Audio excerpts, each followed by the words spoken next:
बिस्मिल्लाहिर्रहमानिर्रहीम। अस्सलाम वालेकुम। कैसे हैं आप सब? उम्मीद करती हूँ सब खैरियत से होंगे। आज बनाएंगे बहुत ही बेहतरीन और मज़ेदार मटन स्ट्यू।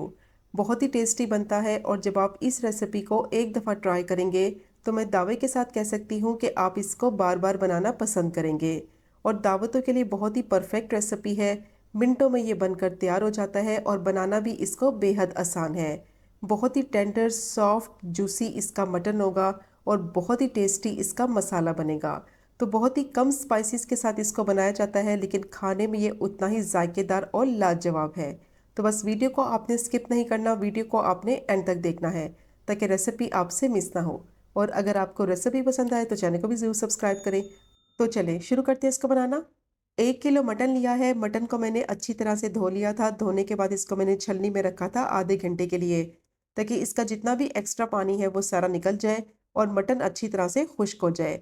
और इसके मिक्स पीसेस लेने हैं मटन स्ट्यू बनाने के लिए। हड्डी वाले भी होने चाहिए और बोनलेस भी होने चाहिए, ताकि स्ट्यू का जो फ्लेवर और टेस्ट है वो बहुत अच्छा आए। और सेम रेसिपी को आप बीफ से भी बना सकते हैं।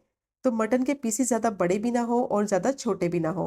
अब मैंने प्रेशर कुकर लिया है, उसमें डालेंगे 1 कप ऑयल। और ऑयल की क्वांटिटी मटन स्ट्यू में थोड़ी सी ज़्यादा इस्तेमाल की जाती है।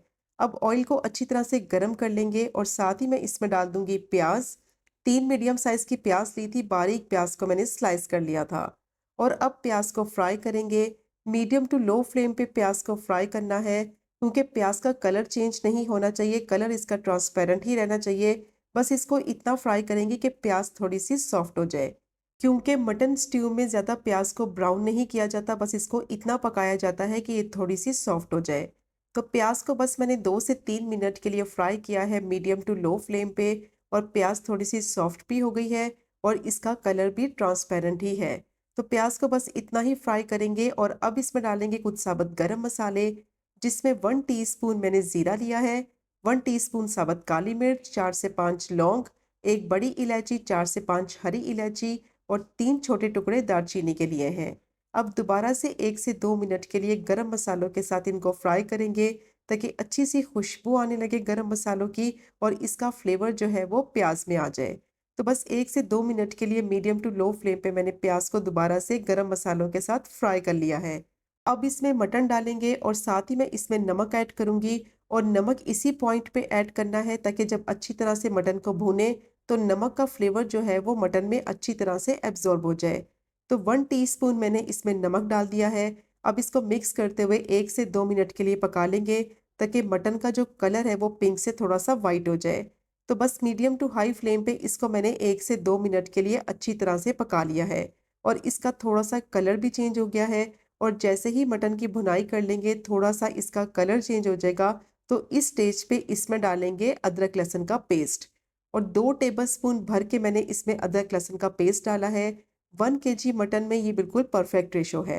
अब दोबारा से इसको भूनेंगे इतना कि मटन का जितना भी पानी निकला है वो सारा पानी खुश्क हो जाए। मटन को लहसुन अदरक के साथ इतना भूनेंगे कि इसकी स्मेल खत्म हो जाए। मटन को भूनते वक्त जल्दी नहीं करनी, कम से कम 7 से 8 मिनट तक इसको अच्छी तरह से भूनेंगे, ताकि पानी इसका सारा खुश्क हो जाए, गरम मसालों की अच्छी सी खुशबू मटन में जज्ब हो जाए। तो मटन को मैंने भून लिया है, ऑयल इसका बिल्कुल अलग हो गया है। कलर भी मटन का देखें गोल्डन ब्राउन हो गया है। अच्छी तरह से मैंने मटन को फ्राई कर लिया है। जितनी अच्छी तरह से मटन को फ्राई करेंगे उतना ही ज़बरदस्त फ्लेवर और टेस्ट आएगा। और अब इसमें डालेंगे हरी मिर्चें। 3 से 4 मैंने हरी मिर्चें ली थी, इस तरीके से स्लाइसिस में मैंने उनको काट लिया था। और साथ ही इसमें डालेंगे 10 से 12 साबुत गोल वाली लाल मिर्च। और दोबारा से मटन को भूनेंगे कम से कम 3 से 4 मिनट के लिए, ताकि जो हरी मिर्चें डाली हैं और जो गोल लाल मिर्च डाली है उसका फ्लेवर मटन में आ जाए।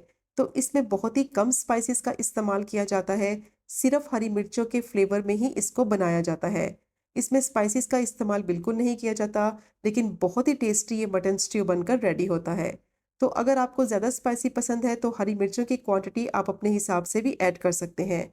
लेकिन मैंने 4 हरी मिर्चें डाली हैं जो कि बहुत ही तीखी हैं। तो बहुत ही परफेक्ट स्पाइसेस के साथ ये मटन स्ट्यू रेडी होगा। अब अच्छी तरह से मैंने इसको भून लिया है मिर्चें डालने के बाद। और बहुत ही बेहतरीन इस वक्त खुशबू आ रही है और ऑयल भी मटन का सेपरेट हो गया है। और अब इसमें डालेंगे टमाटर।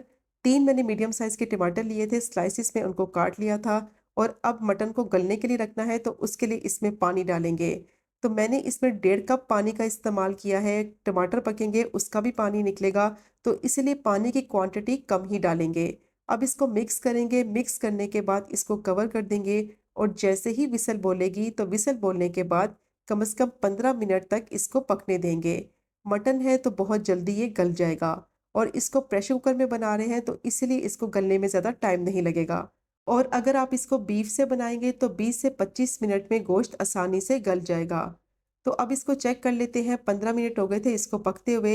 स्टीम मैंने सारी प्रेशर कुकर की निकाल ली है। तो देखिए पानी इसमें अभी बाकी है, लेकिन गोश्त अच्छी तरह से सॉफ्ट और टेंडर हो चुका है और बहुत ही अच्छी तरह से ये गला हुआ होना चाहिए। मटन है तो 15 मिनट में आसानी से प्रेशर कुकर में ये गल गया है।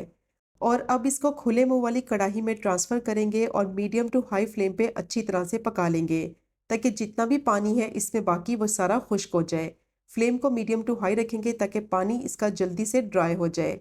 तो बस इसको मिक्स करते हुए इसको मैं इतना पकाती जाऊंगी कि पानी इसका बिल्कुल खुश्क हो जाए। काफ़ी हद तक पानी इसका खुश्क हो गया है और अब इसका बाकी का पानी तब तक खुश्क करेंगे कि ऑयल इसका कम्प्लीटली सेपरेट हो जाए। तो ऑयल इसका बिल्कुल अलग हो चुका है। मटन को मैंने अच्छी तरह से भून लिया है, पानी सारा खुश्क हो गया है और मटन बहुत अच्छी तरह से भुन गया है। तो बहुत ही ज़बरदस्त इस वक्त खुशबू आ रही है और जैसे ही ऑयल इसका अलग हो जाएगा तो इस स्टेज में इसमें दही डालेंगे। 200 ग्राम मैंने दही लिया है और दही डालने से पहले फ्लेम को बिल्कुल लो कर दें ताकि दही की फुटकियाँ ना बने। और अब इसको मिक्स करेंगे और मिक्स करने के बाद इसको इतना पकाएंगे कि दही का भी जितना पानी निकलेगा वो सारा खुश्क हो जाए। तो 5 से 6 मिनट तक मीडियम टू हाई फ्लेम पे अच्छी तरह से मटन को मैंने पका लिया है। ऑयल इसका अलग हो गया है, दही का जितना भी पानी था वो खुश्क हो गया है। बहुत ही बेहतरीन मटन स्ट्यू रेडी हो गया है और इसका मसाला चेक करें कितना ज़बरदस्त बना है। टमाटर और प्याज जो है वो मसाले में अच्छी तरह से मैश हो चुके हैं। और अब इसमें डालेंगे हस्बे ज़रूरत हरा धनिया और इसको डालकर अच्छी तरह से मिक्स करेंगे और बस 1 से 2 मिनट के लिए पकाएंगे ताकि हरे धनिए का फ्लेवर स्ट्यू में आ जाए। बहुत ही बेहतरीन लाजवाब मटन स्ट्यू रेडी हो गया है। अब फ्लेम को ऑफ करेंगे और इसको सर्व करेंगे। तो ये चेक करें आप इसकी फाइनल लुक, कितना बेहतरीन लाजवाब ये मटन स्ट्यू बना है। और मैं दावे के साथ कह सकती हूँ कि जब आप इस रेसिपी को ट्राई करेंगे तो आपकी बेहद तारीफ होगी। ज़रूर ट्राई कीजिएगा इस बेहतरीन मटन स्ट्यू की रेसिपी को, जो कि बनाने में बेहद आसान है और खाने में उतना ही जायकेदार।